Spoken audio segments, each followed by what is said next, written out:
साथियों नमस्कार, जोहार, जय शिवराय, जय संविधान। आज एक बहुत महत्वपूर्ण दिन है और इस महत्वपूर्ण दिन पर मैं अपनी पूरी टीम की ओर से और आंदोलन वार्ता और साथ ही हम और एक जो बहुजन चैनल चलाते हैं बहुजन वार्ता, ये दोनों की टीम की तरफ से आप सभी दर्शकों का तहे दिल से आप लोगों को शुभकामनाएं देते हैं। आज 1 जनवरी है, नए साल की शुरुआत हो चुकी है और साथ ही आज वो महत्वपूर्ण दिन है जिससे बहुजन समाज को जो आज हक अधिकार प्राप्त हुए हैं, जो आज वो अपने इच्छाओं को, आकांक्षाओं को व्यक्त कर सकते हैं, अपने जीवन को व्यतीत कर सकते हैं। ये जो शुरुआत जिस दिन से हुई थी वो 1818 1 जनवरी का दिन आज ही था। आप जानते हैं कि 1 जनवरी 1818 में महाराष्ट्र के भीमा कोरेगांव पर एक युद्ध लड़ा गया था और इस युद्ध में जो महार बटालियन थी उनके जो सैनिक थे 500, इनके द्वारा 28,000 की पेशवा सैनिकों को मारा गया, काटा गया। और वो यह दिन था कि जिस दिन जो अछूत माने जाने वाले लोगों के पिछवाड़े पे झाड़ू और गले में जो मटका टांगा गया था, जो उनका मान सम्मान छीना गया था, उस मान सम्मान को बहाल करने के लिए 500 मूल निवासी शूरवीर उस दिन लड़े और अपने मान सम्मान को प्राप्त किया।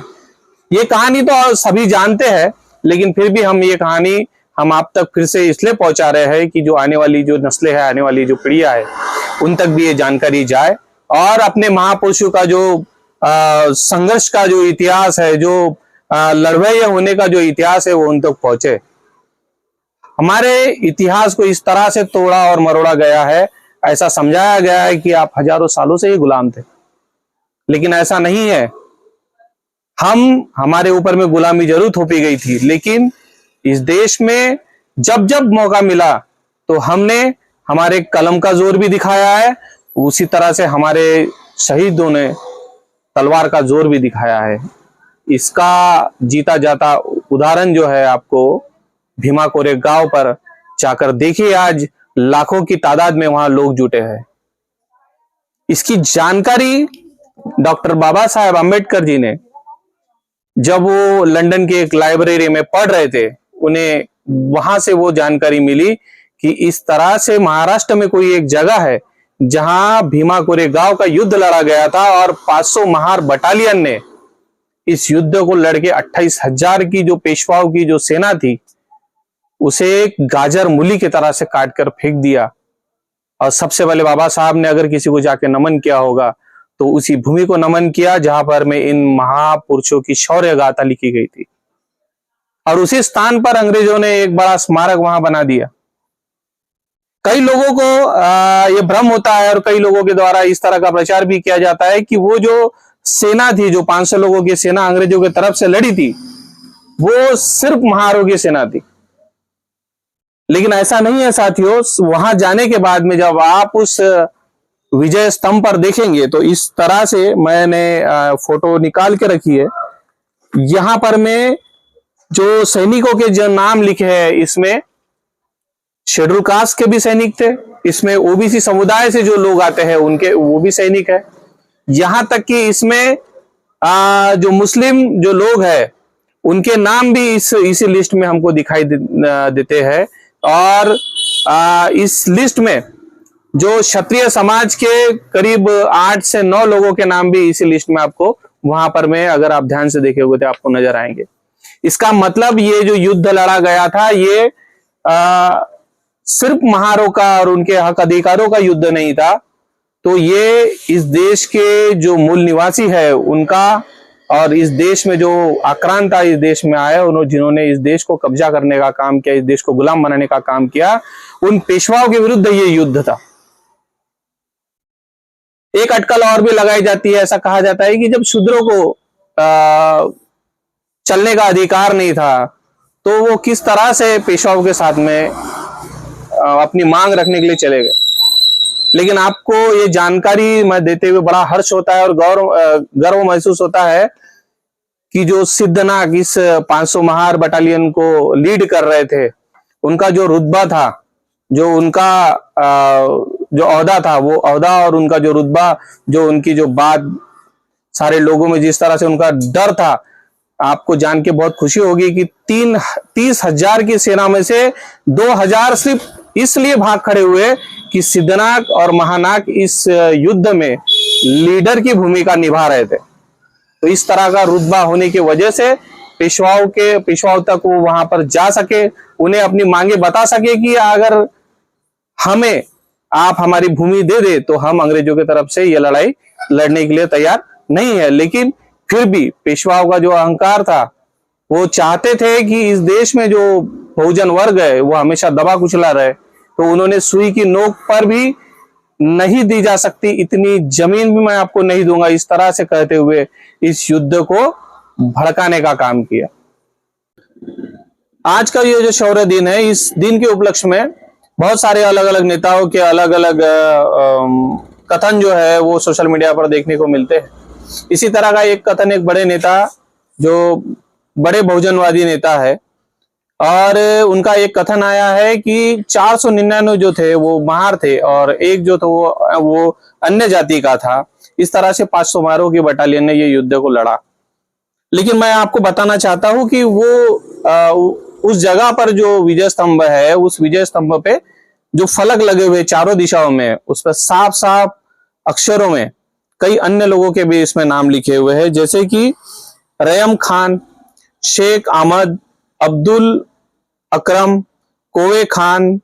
और इसी तरह से कुछ जैसा प्रसाद सिंह, शशि सिंह,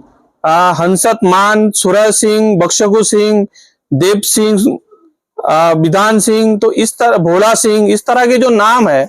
वो बहुजन समाज में जो अन्य वर्ग और जो आता है, जो मुस्लिम वर्ग है, इन सभी लोगों के नाम इसमें इस विजय स्तंभ पर दर्ज है। तो ये जो युद्ध है ये सिर्फ और सिर्फ महारों का युद्ध नहीं था, या महारों की जो अस्मिता है उसको बचाने का युद्ध नहीं था। तो एक इतिहासकार है, उन इतिहासकारों ने एक अपनी किताब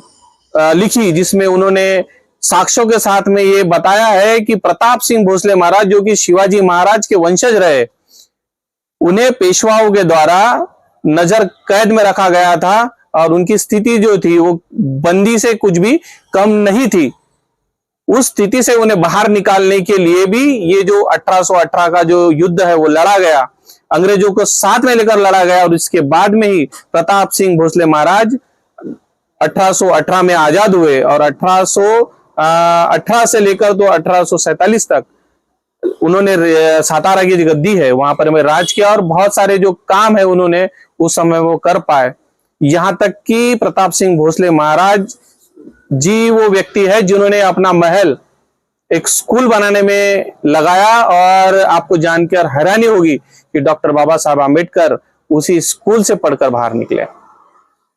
तो ये कोई सहयोग नहीं है या ये कोई प्रयोग नहीं है, तो ये एक बड़े आंदोलन का हिस्सा है। ये वो आंदोलन है जो फुले, पेरियार, तुकाराम महाराज, नामदेव महाराज और उनके पहले भी जो संतों की जो चळवळ रही है महाराष्ट्र के अंदर में जो तैयार हुई, उसी के राह पर शिवाजी महाराज चले, उसी के राह पर बुद्ध भूषण संभाजी महाराज चले और उसी के राह पर प्रताप सिंह भोसले महाराज चले, जिन्हें अपने जीवन के अंत तक बहुत ही ज्यादा कठिनाइयों का सामना करना पड़ा और उन्हीं को बचाने के लिए ये भीमा कोरेगांव का युद्ध हुआ। तो इस तरह से ये कहानी जो है ये शूरवीरों की कहानी है, और हमारे इस बहुजन समाज ने और इस देश के मूल निवासी समाज ने ये याद रखना चाहिए कि हम अगर शांति का दूत तथागत गौतम बुद्ध को मानते हैं तो हम बाय डिफॉल्ट इस देश का सबसे बड़ा सम्राट अशोक, जिसने कलिंग का युद्ध तलवार के भरोसे जीता था, हम उसके भी वंशज हैं। हमें यह भी याद रखना चाहिए कि शिवाजी महाराज ने अपने तलवार के भरोसे ही महाराष्ट्र के अंदर में ही नहीं तो गुजरात और राजस्थान तक अपना परचम तलवार के भरोसे लहराया था, और उसी के वंशज को बचाने के लिए 30,000 की सेना के साथ में लड़ते हुए 28,000 की सेना को काटने वाले हमारे 500 महार बटालियन के वीर जो है वो इस देश के मूल निवासी है। तो साथियों, आपको अगर लगता है कि हमारा चैनल बहुजनों के हित में काम कर रहा है और अगर आपको ऐसा लगता है कि हमारा काम जो है वो आगे बढ़ना चाहिए, तो हमें आर्थिक मदद करने हेतु हमारे चैनल को ज्वाइन करें। कमेंट जरूर कीजिएगा, लाइक कीजिए, शेयर कीजिए, सब्सक्राइब कीजिए और इस नए साल का उत्सव धूमधाम से मनाइए। विजय दिवस का जो उत्सव है वो धूमधाम से मनाइए, क्योंकि आने वाले 3 तारीख को इस देश के एक बड़े नेता यानी हमारी सावित्रीबाई फुले, इनका भी जन्म दिवस आने वाला है। और साथ ही आदिवासियों के क्षेत्र में सबसे बड़ा काम करने वाले यानी मूल निवासी इस शब्द का इस्तेमाल करने वाले जयपाल सिंह मुंडा जी ने भी इसी 30 जनवरी को मूल निवासी शब्द जो है वो संसद में पेश किया था। तो हमारे साथ में बने रहिए।